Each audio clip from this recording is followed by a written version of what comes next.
Boop, cats love playing on the bed. Boop, cats love celebrating the spooky season. Boop.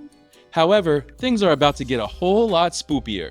BOOoop! To be declared the winner of this deceptively cute two-player game, you'll need to corral your cats with strategically placed boops and be the first to line up 3 in a row. But watch out, the ghost cats want to play too, so you'll have to learn how to avoid them or use them to your advantage.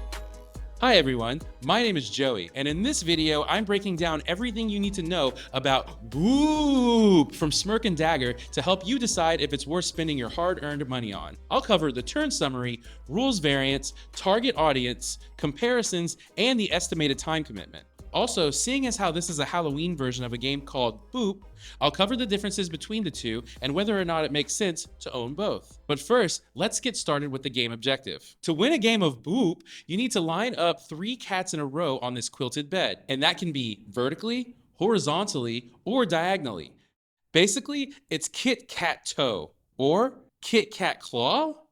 Seems easy enough, except it's not. First of all, players only have kittens to use at the beginning of the game. Although extremely cute, these little furballs don't have what it takes to claim a victory and must be graduated into adults before they can accomplish anything meaningful. Kinda like people. Graduating kittens is as simple as aligning 3 in a row, except it's not simple. Here's why. In BOOoop, players take turns placing a single kitten or cat on the bed. The big challenge in this game is the boop.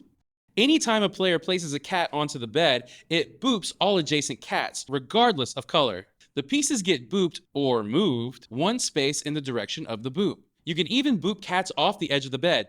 Don't worry, I'm sure they'll land on their feet. So you can't just place your cats next to each other and expect an easy win. You'll boop your own cats just as easily as you boop your opponent's cats. Boops don't discriminate. However, there are certain conditions you can use to help you make strategic moves. For example, there is a booping hierarchy of sorts. Kittens can boop kittens, but not cats. So you can place a kitten down beside a cat and it won't move.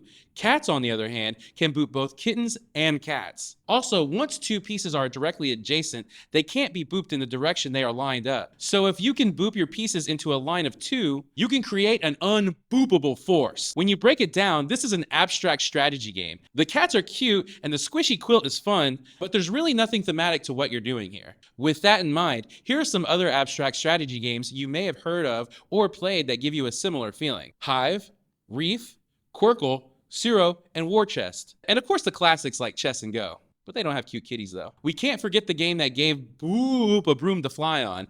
Boop, what's the difference between the two? Other than the fact that the sequel doubled the amount of oohs in the title, the only difference is the visual design and the addition of ghost cats. Ghost cats are an additional obstacle that can work in your favor or mess up your carefully planned plans. Each player has 1 ghost cat, and they move along the seams of the quilt instead of in the squares. At the end of your turn, you may choose to play your ghost on any of the seams at the edge of the bed, and each turn, the ghosts move 1 square towards the other edge of the bed. Ghosts don't block anything.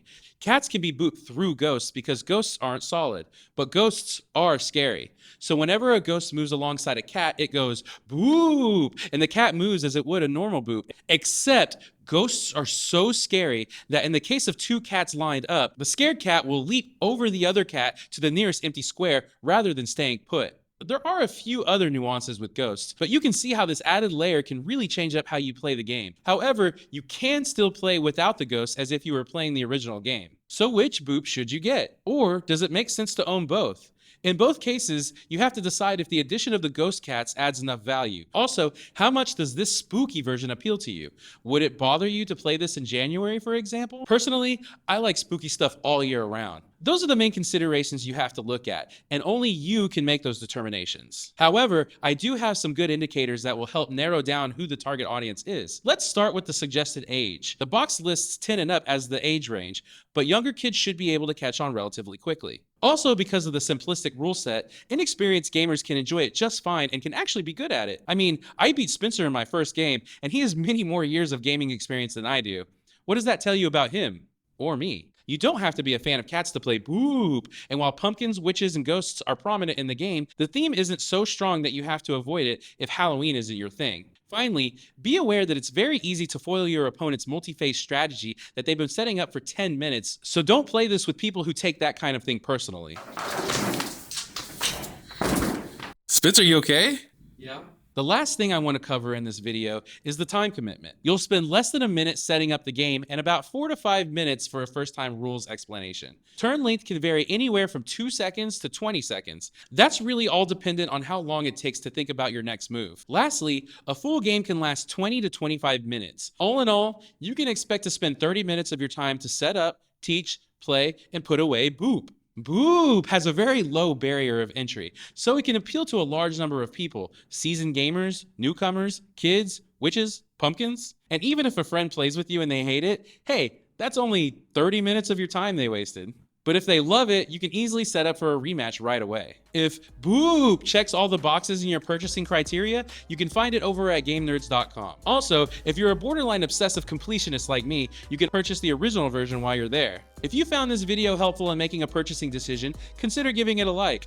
Also, make sure you subscribe to the channel for other breakdowns, unboxings, tutorials, and more. Finally, feel free to leave me a comment if you have any questions about BOOoop. Once again, my name is Joey, and I want to thank you for watching this video.